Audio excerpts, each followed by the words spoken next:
Dulu, untuk mendapatkan cahaya saat malam hari, kita menggunakan alat penerangan tradisional seperti lilin, petromax, dan lampu dian. Pada tahun 1879, ditemukanlah suatu benda yang sangat revolusioner bernama lampu pijar, yang penggunaannya lebih mudah dibandingkan alat penerangan tradisional.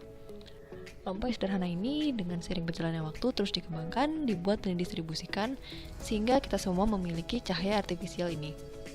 Dengan adanya lampu, kita dapat melakukan kegiatan di malam hari tanpa perlu alat penerangan yang tradisional. Namun, gimana kalau penggunaan cahaya artifisial ini digunakan banyak orang secara berlebihan?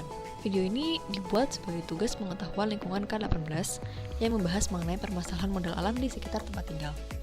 Apa itu permasalahan modal alam?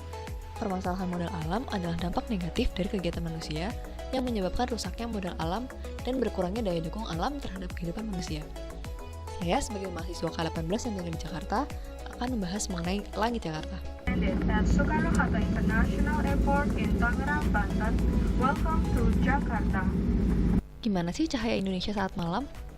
Nah, dari gambar ini coba lihat seberapa terang Pulau Jawa, apalagi Jakarta dan sekitarnya. Nah, cahaya yang sangat terang ini disebut polusi cahaya. Apa itu polusi cahaya? Polusi cahaya adalah pemakaian cahaya artifisial yang tidak tepat atau berlebihan yang memberikan efek negatif pada lingkungan. Apakah langit Jakarta dulu seterang ini? Nah, ternyata kecenderungan intensitas cahaya di langit Jakarta adalah semakin terang sejak tahun 1992. Kebayang gak sih kalau cahaya Jakarta semakin terang? Sekarang aja kita cuma bisa lihat bintang di Jakarta saat lebaran dan saat awal masa pandemi. Inilah alasan saya memilih topik ini. Permasalahan polusi cahaya di Jakarta semakin genting. Namun, belum banyak masyarakat yang cukup sadar mengenai hal ini. Selain itu, walaupun terdapat UU tentang keantariksaan yang melarang kegiatan yang merusak lingkungan hidup, dari Dinas Lingkungan Hidup Provinsi DKI Jakarta sendiri, peraturan pemerintah saat ini baru mengatur mengenai polusi udara, air, serta pengelolaan sampah. Belum ada peraturan yang mengatur mengenai polusi cahaya. Terdapat beberapa jenis polusi cahaya. Yang pertama adalah glare atau silau, kemudian sky glow, light trespass, dan clutter. Glare atau silau adalah terang yang berlebihan yang menimbulkan ketidaknyamanan pada mata. Contohnya adalah papan iklan yang dilihat dari jarak dekat. Selanjutnya adalah sky glow, yang berarti langit malam yang tidak gelap pekat. Contohnya adalah di Jakarta. Yang ketiga adalah light trespass. Light trespass adalah cahaya yang tersorot tidak pada tempatnya atau tidak dibutuhkan. Misalnya lampu sorot yang diarahkan ke sembarang tempat. Dan yang terakhir adalah clutter. Clutter adalah penempatan sumber cahaya yang tidak beraturan.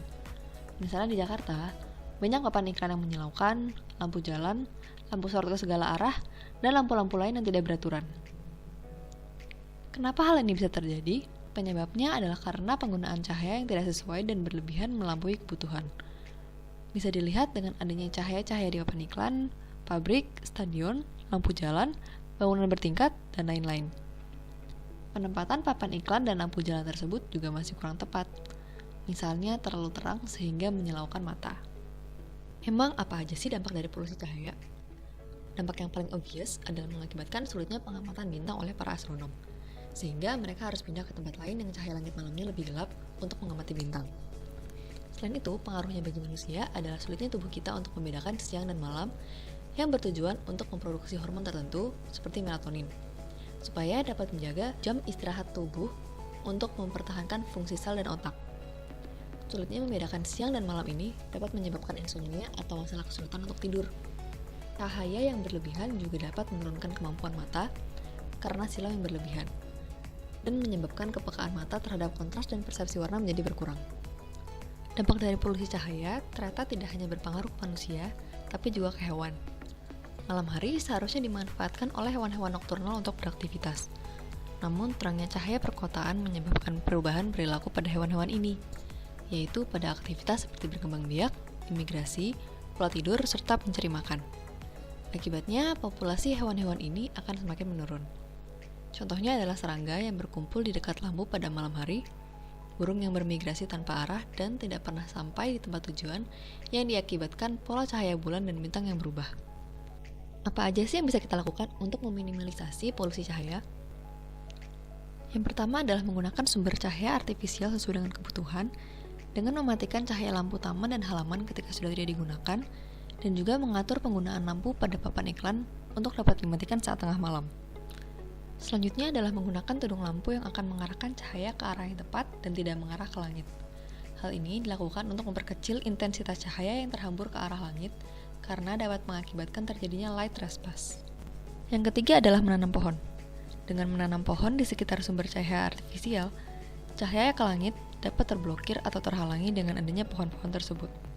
Yang keempat adalah menggunakan jenis lampu yang ramah lingkungan. Salah satu lampu yang disarankan adalah lampu LED berwarna amber karena kontribusinya dalam menimbulkan polusi cahaya dinilai cukup kecil. Nah, setelah mengetahui urgensi polusi cahaya di ibu kota Jakarta, dampak dan solusinya, mari kita lakukan langkah-langkah tersebut mulai dari diri sendiri demi melihat bintang di Jakarta.